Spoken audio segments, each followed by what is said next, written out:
تو اس میں خطبہ نمبر 74 کے تحت انہوں نے لکھا کہ ان کے دور میں حضرت علی نے جنگ اس لیے نہیں کی کہ ان کے دور میں حدود اللہ پر عمل کیا جاتا تھا۔ حضرت علی نے ایک خطبہ میں، نہج البلاغہ میں ایک خطبہ ہے، خطبہ نمبر 225، اس میں حضرت علی نے حضرت عمر کے بارے میں فرمایا کہ فلاں شخص، نام نہیں لیا آپ نے، کہ فلاں شخص کی کارکردگی کی جزا اللہ دے، انہوں نے ٹیڑھے پن کو سیدھا کیا، مرض کا چارہ کیا، فتنہ فساد کو چھوڑ دیا، سنت کو قائم کیا، صاف ستھرے دامن اور کم عیبوں کے ساتھ دنیا سے رخصت ہوئے، بلائیوں کو پا لیا اور دنیا کی شر انگیزیوں سے آگے بڑھ گئے، اللہ کی اطاعت بھی کی اور اس کا پورا پورا خوف کھایا۔ یہ ہے نہج البلاغہ اردو، خطبہ نمبر 225 اور صفحہ ہے 6-9۔ ابن ابی الحدید بہت بڑے شارح ہیں نہج البلاغہ کے، 20 جلدوں میں انہوں نے شرح کی ہے، تو انہوں نے شرح نہج البلاغہ میں تحریر کیا کہ فلاں سے مراد حضرت عمر رضی اللہ تعالیٰ عنہ، اور ایران کے بہت مشہور شیعہ عالم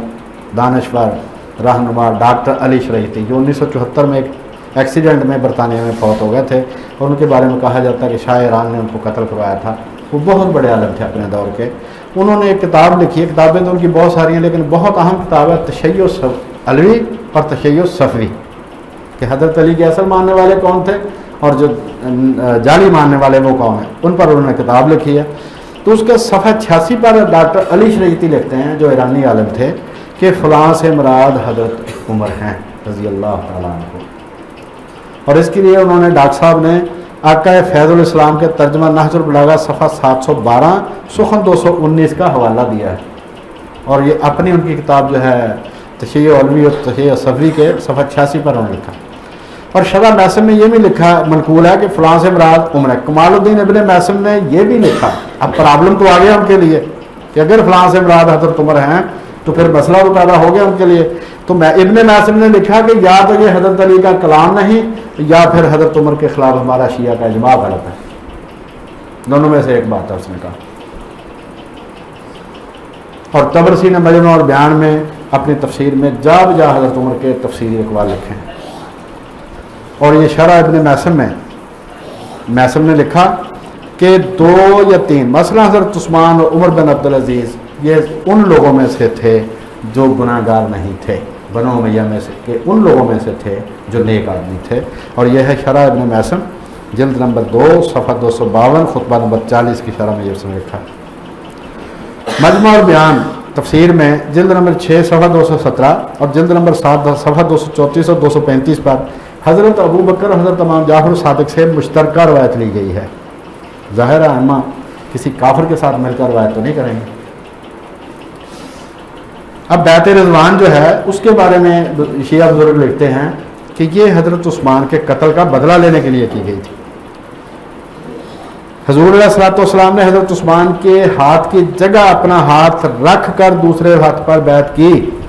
مسلمانوں نے کہا کہ عثمان بہت خوش قسمت ہے کہ انہوں نے بیت اللہ کا طواف کر لیا ہوگا۔ حضور علیہ الصلوۃ والسلام نے فرمایا وہ ہمارے بغیر طواف نہیں کریں گے، یہ اعتماد تھا ان کے ایمان پر۔ جب حضرت عثمان واپس آئے تو حضور نے پوچھا کہ کیا تم نے بیت اللہ کا طواف کیا؟ تو انہوں نے کہا کہ اگر رسول اللہ نے طواف نہیں کیا تو میں بھی نہیں کروں گا۔ یہ ہے الروضۃ من الکافی، 8ویں جلد ہے کافی کی، صفحہ 266 تا 268 اور روایت نمبر 503۔ اور اس روایت کو جو امام عثمان کی روایت ہے علامہ باقر مجلسی نے مرۃ العقول میں حسن قرار دیا ہے، اس نے کہا ٹھیک ہے یہ بات۔ اور طبرسی نے مجمع البیان جلد نمبر 9 صفحہ 195 میں، اور علامہ باقر مجلسی نے بہار الانوار جلد نمبر 20 صفحہ 330 اور 361 پر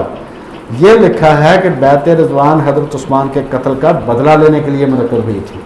اگر حضرت عثمان مومن نہ ہوتے تو ان کو یہ سارے شرف حاصل نہیں ہو سکتے تھے۔ اچھا آگے اس نے لکھا ہے بہار الانوار جلد نمبر 16 صفحہ 398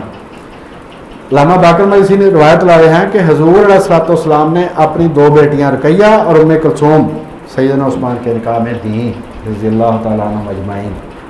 اگر وہ مومن نہیں تھے تو حضور اپنی 2 بیٹیاں دیتے تھے۔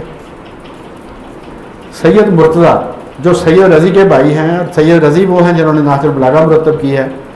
بہت بڑے ان کے بہت بڑے عالموں میں سے ہیں سید مرتضیٰ۔ تو یہ لکھتے ہیں کہ حضرت علی نے حضرت عمر رضی اللہ تعالیٰ عنہ کے ظاہری اسلام